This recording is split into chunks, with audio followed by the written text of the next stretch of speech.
Hello, welcome back to my channel. This is Heidi from My Reading Life, and I'm here today to do a recent reads video, and this will be all nonfiction.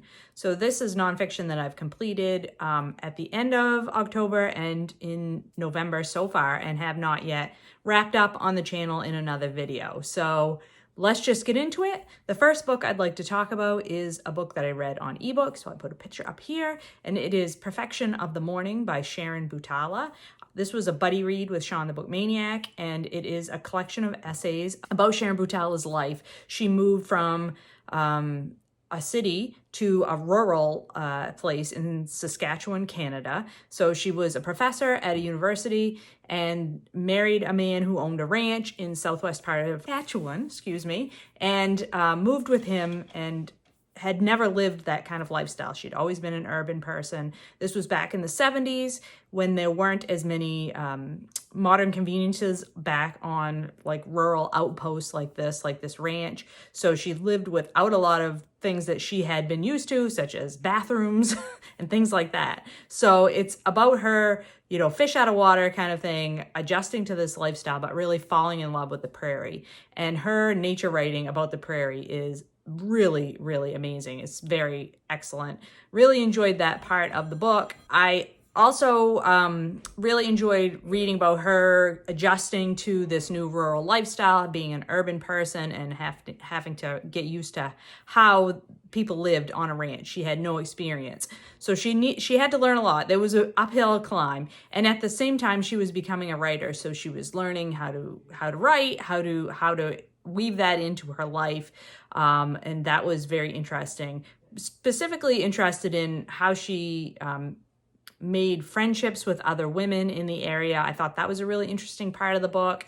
How hard it was for her to adjust to female friendships in a place where the women were very focused on survival, like making the food and keeping the home and keeping everybody safe and fed, and how different that was from her female friendships in the city, where it was more focused on art and going out and dealing with their own internal emotions. Her friendships with women in the rural area was not that way.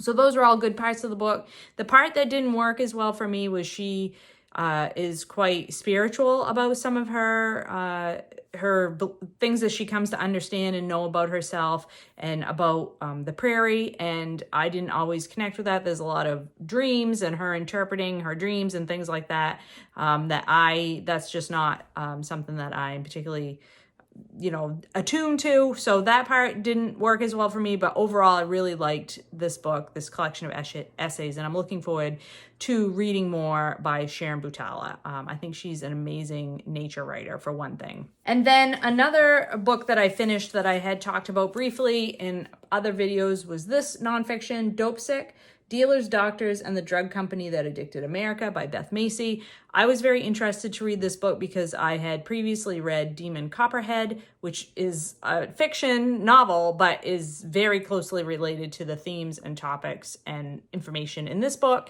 And I had also read Empire of Pain by Patrick Radden Keefe, which also relates to this very well. And I buddy read this with Britta Bowler, and it was an excellent book to buddy read. We got a lot out of it. I think this is really well written. It's journalistic nonfiction. So Beth Macy follows several people and finds out more about their experiences as the opioid crisis takes off in this rural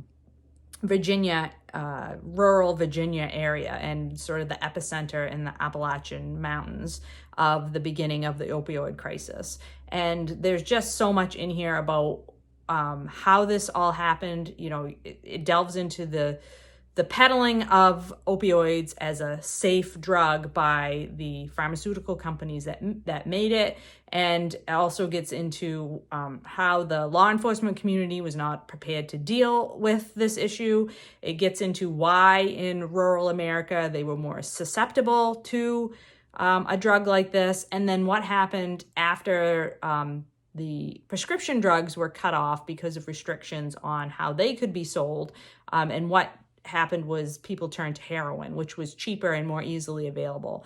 And heroin is not a drug that you would expect to be available in rural communities, but it is very available in rural communities at this point, and how that devastated communities, and how it started. The warning signs were there in the rural communities, but it also spread into the suburbs and to, places where you would not expect heroin to be. So this book was amazing. It was so, it was engrossing. It was sad. It was heartbreaking. It was all the feels. If you liked Empire Pain and you want more nonfiction about that topic, I would highly recommend this. This gets more into the impacts on people of addiction and what that does to people and communities.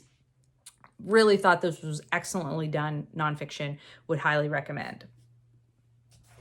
The next book I finished was another buddy read, and that is The Wager, A Tale of Shipwreck, Mutiny, and Murder by David Grann. This book has been everywhere. It's been all over the place, and for good reason. This is a newer nonfiction, I think published just in 2023, if I remember correctly.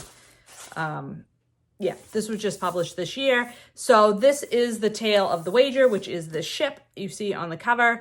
It was a part of armada that left England in the 1740s. Yes, 1740s. And their mission was to find this Spanish galleon and steal the gold that it was purportedly carrying from South America back to Europe. So this ship leaves from England, and the plan is to sail around the southern tip of South America and back up the west coast of South America and find the ship and take it. But the journey around the tip of South America is fraught and dangerous, and is still fraught and dangerous, but was highly fraught and dangerous back in these days when it's sail and no power. And this book goes into what these ships faced. It talks about what it was like to live at sea on these wooden sailing ships back in the 1700s. It talks about which sailors were there of their own accord and which ones were there not because they wanted to be. And in fact, the Wager does end up shipwrecked on an island. And what happens then is everyone is believed to be lost. But in fact, sometime later, a group of seamen from the ship shows up on the east coast of Brazil. And then sometime later, another ship of people from the same shipwreck shows up on the west side of South America. And then what happens afterwards, because there's a court case to find out who was responsible for the destruction of the ship, who was responsible for them being stranded, and who was in the right and who was in the wrong. Was there a mutiny? Was there not a mutiny? That sort of thing. It's very much a tale of adventure. It is really almost claustrophobic at times with the descriptions of what the folks on the ship are going through, the weather and the adversity that they face in a shipwreck situation. It is so good. It is so compulsively readable. It like pulls you through the story. It is horrific. It is, it is just all the exciting words that you could imagine. If you liked books and movies like The Perfect Storm, this is the book for you. I am not generally a fan of like nautical nonfiction. I find it to be really stressful to read about people in harm's way on the ocean for various reasons. But I just could not put this book down. I think it is a 5-star read for sure. I would highly recommend it to anyone. I think it would make a great gift if you're looking for something to gift for Christmas for people who maybe aren't as big a readers as those of us on BookTube. I think this is a great choice because it is not super huge. It's a reasonable length. The text is quite large with a lot of white space, so it's not daunting in that way, and it's just highly, highly engaging reading. If it's something you think somebody in your family would be into, I can recommend it. The next book I want to talk about is another nonfiction book that I read with Britta Bowler, and that is A Rebel in Gaza by Asmaa Al-Ghoul and co-written with Salim Nassib, and it is translated from the French, and I cannot remember the translator's name, so I will put that information up here along with the book cover. And this is a memoir. Asmaa is young in the time of this memoir, which was from like the early 2000s through 2014, I think was the time period of this memoir. And this details her childhood growing up in Gaza as a Palestinian woman, what that was like. Her dad worked away for a lot of the times, and so she grew up in a very difficult situation in a refugee camp in Gaza. And she is the type of person who did not she was not interested in following the crowd. She has a lot of her own opinions, and she was encouraged by her father to, that she was allowed to have those opinions, and she was allowed to sort of make her own decisions to a certain extent about her life. And so she talks about, her childhood and her young teenage years, and then her young adulthood and what it was like. She gets involved in writing, and she actually becomes a journalist and writes for various online publications.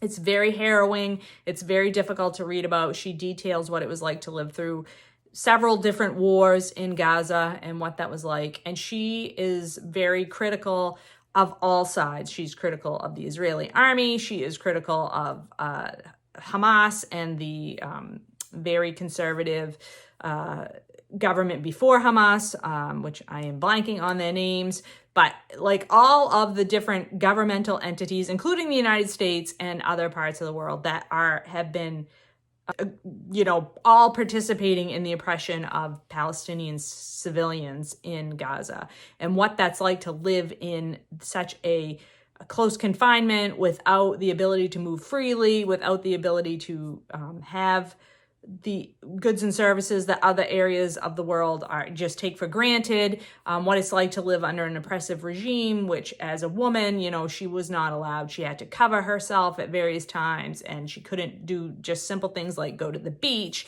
or read the materials that she wanted to read, or, have the education that she wanted to have. Really informative, and it is not a perfect book, I wouldn't say, but it's written in a way that's very straightforward. I think it just very much gives you the understanding of what her life was like, and very much paints a picture of, what it's like to be a civilian under these circumstances. And I found it to be really readable and really educational, and I am very glad that I read it. So, and Britta and I have been like trying to find out what happened to this person now, and she actually about 6 years ago had left Gaza and had moved to France, and so she is in France right now and is protesting the ongoing bombardment of Gaza by Israel, and in fact has been involved in hunger strikes and things like that to try to gain attention to the plight of the people who live in Gaza. So I would highly recommend reading this book and following Asmaa Al-Ghoul and, her struggles to like bring worldwide attention to the conditions on the ground in Gaza. And then I finished a reread of Braiding Sweetgrass by Robin Wall Kimmerer, which is Indigenous Wisdom, Scientific Knowledge, and the Teaching of Plants. I've talked about this book ad nauseum on this channel, so I will just say I finished this book. It continues to be one of my favorite nonfiction books of all time. I listened to it on audio this time. It is tremendous on audio. The author reads it herself. She has such a soothing reading voice. If you are feeling stressed out, if you are feeling overwhelmed by the world, if you are feeling downhearted or downtrodden, I can highly recommend this book as a way to make yourself feel like there is some hope in the world. I think that she does not shy away from talking about the problems that are out there in the world in regards to climate change and destruction of habitats. But she also, because of her two ways of looking at the world, her indigenous ways of knowing and her Western science ways of knowing, she is better prepared than anyone to talk about these issues from a place of, yes, there are things we can do, and yes, there can still be hope. And we just need to look at the world in different ways, maybe. So I think this is just a fabulous book. Highly, highly recommend. And if you're looking for something on audiobook, I can recommend it that way as well. Although I will say that this naked hardback edition of this book is so lovely as well. So it's a lovely way to read the book. And then last but not least, I finished Call Me American, The Extraordinary True Story of a Young Somali Immigrant, a memoir by Abdi Noir Iftin.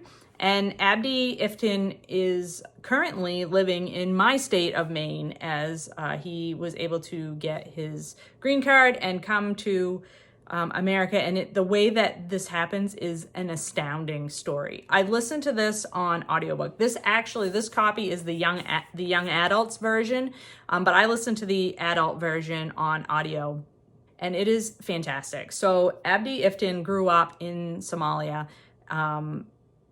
and lived through the entirety of the civil unrest, civil war that went on throughout basically the last 25 years of history. So the movie Black Hawk Down, where the American Black Hawk helicopter gets shot down in the streets of Mogadishu, that they made a movie about it and all that, he was there. He was like 8 years old. He was on the streets of Mogadishu at that time. He recounts it in this book.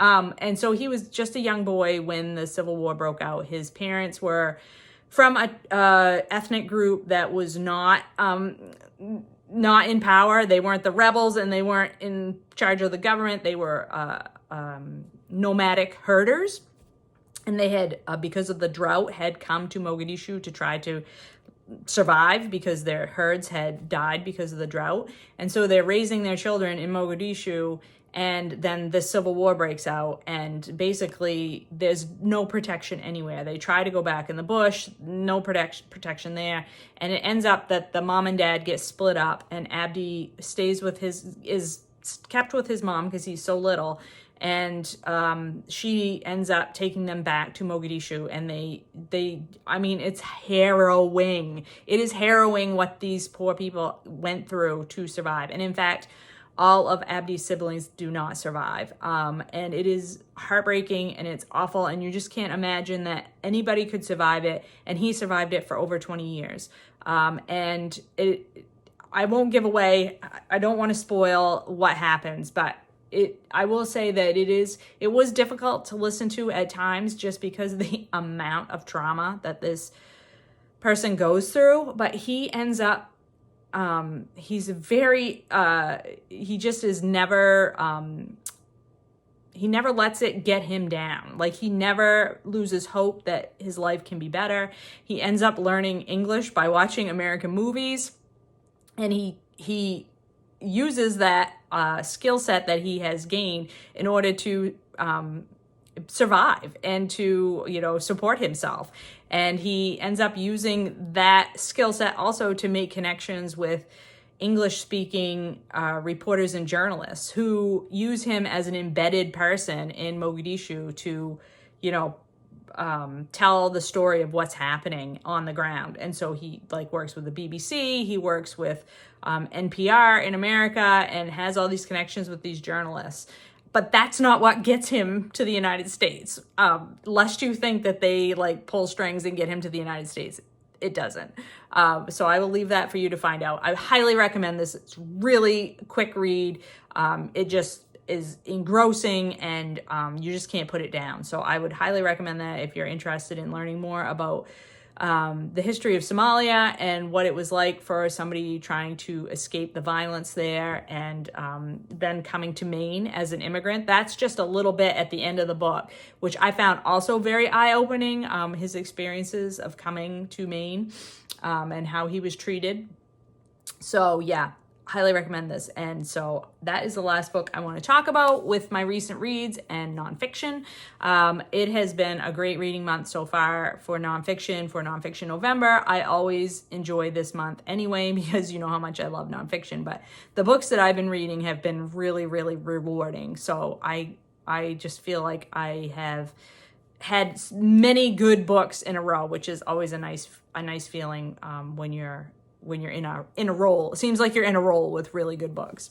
So that's all I have to share today. I hope you're all doing well and finding some great books to read. I will talk to you later.